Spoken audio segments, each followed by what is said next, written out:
kú dédé àsìkò ìwúwo tẹ̀sí ń gbọ́ mi lé lóko tàbí lẹ́yìn odi ẹ jẹ́ kí a gbàdúrà. Bàbá wa, olùfẹ́ wa, aláàánú wa, olùpamọ́ wa, alátìlẹ́yìn wa, a máa dúpẹ́ tí ẹ jẹ́ ká rí ọjọ́ ìsinmi èyí tí ó kẹ́yìn nínú oṣù kejìlá ní inú ọdún yìí. Ògo ní fún orúkọ mímọ́ yín o. A sọ wípé ẹ ṣé o, tẹ́ ṣe wá láàánú, tẹ́ ṣe wá lóore, tí ẹ fi àánú dá wa sí. A gbàdúrà wípé ọ̀rọ̀ tí a ó gbéyẹ̀wò lénìí yóò ṣe ayé, ọkàn àti ara wa ní rere. A ó jẹ́ olùgbọ́ àti olùṣe ọ̀rọ̀ náà torí tí a gbàdúrà lórúkọ Jésù Kristi Olúwa. Àmín. Ìwé ọ̀run ṣíṣí tí a ti ọwọ́ olùṣọ́ àgùntàn Enoch Adéjàre Adébóyè kọ èní ọjọ́ àìkú ọjọ́ ìkejì-dín-ní-ọgbọ̀n oṣù kejìlá. Àkòrí tí a ó gbéyẹ̀wò sọ pé ó ń dárí gbogbo ẹ̀ṣẹ̀ jì, ó ń dáríjì gbogbo ẹ̀ṣẹ̀ gbogbo rẹ̀.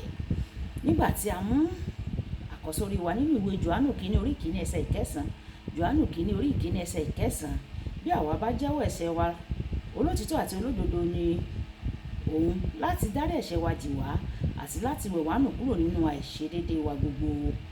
Nígbà tí a mú bíbélì kíkà wa nínú ìwé orin Dáfídì orí ìkẹtàléní-ọgọ́rùn-ún ẹsẹ̀ ìkẹjọ dé ìkẹtàlá. Bíbélì kíkà wa la mú nínú ìwé orin Dáfídì orí ìkẹtàléní-ọgọ́rùn-ún ẹsẹ̀ ìkẹjọ dé ìkẹtàlá. Olúwa ni aláàánú àti olóore, ó lọ́ra láti bínú, ó sì pọ̀ ní àánú.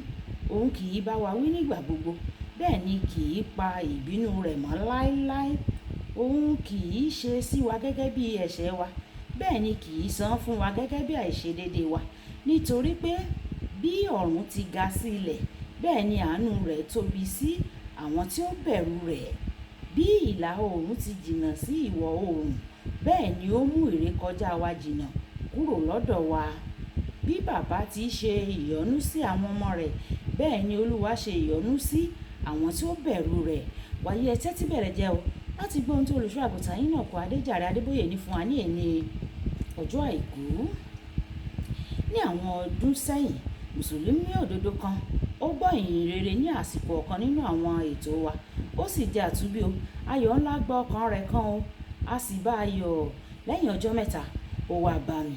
Ó ní, "Ǹjẹ́ ó dá yín lójú pé Jésù lè dárí gbogbo ẹ̀ṣẹ̀ jì ni?" Mo ní, "Bẹ́ẹ̀ ni." Ó ní, "Ẹ kò tí ì gbọ́ ohun gbogbo tí mo ti ṣe o. Àwọn ibi tí mo ti ṣe pọ̀ jọjọ o. Mi ò sì lérò pé ó lè dárí gbogbo rẹ̀ jì o." Mo bí léèrè, "Ǹjẹ́ o fi ayé rẹ fún un bí?" Ó wí pé, "Bẹ́ẹ̀ ni." Mo sì fèsì pé, "Jọ̀wọ́ máa lọ sí ilé pẹ̀lú ayọ̀. Jésù ti dárí gbogbo ẹ̀ṣẹ̀ rẹ jì ọ́." Lẹ́yìn ọjọ́ mẹ́ta, ó tún padà wá. Ó ní, "Ẹ kò tí ì gbọ́ gbogbo nǹkan tí mo ṣe." Lẹ́yìn náà, mo bẹ̀rẹ̀ sí ní ka àwọn onírúurú ẹ̀ṣẹ̀ tí ó ti dá o. Mo sọ fún un pé níwọ̀n ìgbà tí ènìyàn bá fi ayé rẹ̀ fún Kristi, Ọlọ́run máa ń fún wọn ní ìbẹ̀rẹ̀ ọ̀tun. Ó tún padà wá bá mi pẹ̀lú iyèméjì nípa àwọn ẹ̀ṣẹ̀ kan pàtó tí ó rò pé wọ́n tóbi jù fún Jésù láti dáríjì. Àfi ìgbà tó di ọjọ́ kan tí Jésù bá lè dárí ẹ̀ṣẹ̀ tí mo fẹ́ sọ yìí, tí ó bá lè dárí rẹ̀ jì mí, a jẹ́ wípé mi ò nílò láti máa fòyà mọ́. Mo nílò ọkàn ọkùnrin láti fi ṣe oògùn kan. Ọ̀dọ́mọkùnrin kan kú nínú ẹbí wa.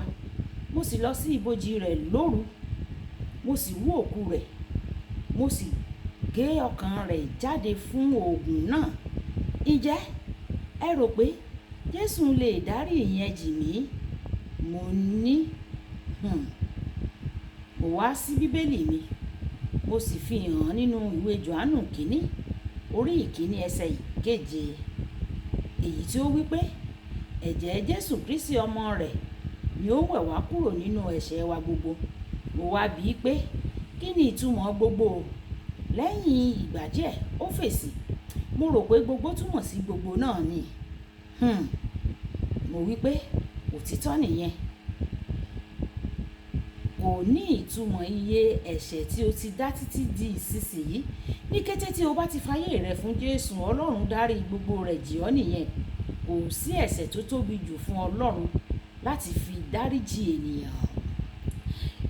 Orin Dáfídì. Dáfídì mọ̀ bí ìdáríjì Ọlọ́run ṣe pọ̀ tó tí kò sì lópin. Ó kọ nínú ìwé orin Dáfídì rẹ̀ pé orí 123 ẹsẹ̀ 12 wípé Ọlọ́run mú àìṣedéédé wa jìnnà sí wa bí ìlà oòrùn ṣe jìnnà sí ìwọ̀ oòrùn. Nígbàkúgbà tí Dáfídì bá béèrè pé kí Ọlọ́run dáríjì òun kí ó sì wẹ òun nù kúrò nínú ẹ̀ṣẹ̀ rẹ̀, Ọlọ́run máa ń ṣe bẹ́ẹ̀. Ohun gbogbo tí Ọlọ́run fẹ́ lọ́dọ̀ rẹ̀ nígbà gbogbo ni tí o bá ṣubú sínú ẹ̀ṣẹ̀ ní ìrònúpìwàdà tòótọ́. Nígbàkúgbà tí o bá ti ṣubú sínú ẹ̀ṣẹ̀, olùfẹ́, nígbà tí o bá ronúpìwàdà kúrò nínú ẹ̀ṣẹ̀ rẹ ní tòótọ́, Ọlọ́run jẹ́ olótìítọ́ àti olódodo láti dáríjì ọ́. Ìwé Jòhánù kínní orí 1 ẹsẹ̀ 9. Ìrònúpìwàdà tòótọ́ ní ìgbà tí ènìyàn bá ti dẹ́kun láti má ṣe dẹ́ṣẹ̀ mọ́ lẹ́yìn tí Ọlọ́run bá ti dáríjì. Àánú Ọlọ́run kò ní ìpẹ̀kun o. Ẹ̀wẹ̀, ìwà ìdáríjì rẹ̀ ó yẹ kí ó bí ọkàn tí ó yí padà nínú rẹ̀. Kókó ọ̀rọ̀: ẹ̀jẹ̀ Jésù máa ń wẹni mọ́ kúrò nínú ẹ̀ṣẹ̀ gbogbo. Ẹ̀jẹ̀ á sọ pé bàbá mi, jẹ́ kí ẹ̀jẹ̀ rẹ kí ó wẹ̀ mí mọ́ kúrò nínú ẹ̀ṣẹ̀ gbogbo àti gbogbo àwọn tó yí mi ká tí wọn kò tí ì fi ayé wọn fún ọ. Ọlọ́run bá mi ṣàánú wọn kí o yí wọn lọ́kàn padà, kí o gbà wọ́n sí ọ̀dọ̀ ara rẹ. Ọlọ́run yóò sì ṣe bẹ́ẹ̀ fún wa ní orúkọ Jésù. Olúwabùkọ́lá Ayákúnlé orúkọ mi o. Ẹ máa bá mi like, ẹ máa share, ẹ máa comment nípa kí àwọn èèyàn kí wọ́n lè jẹ àǹfààní ọ̀run ṣíṣí Yorùbá. Ó dàbọ̀.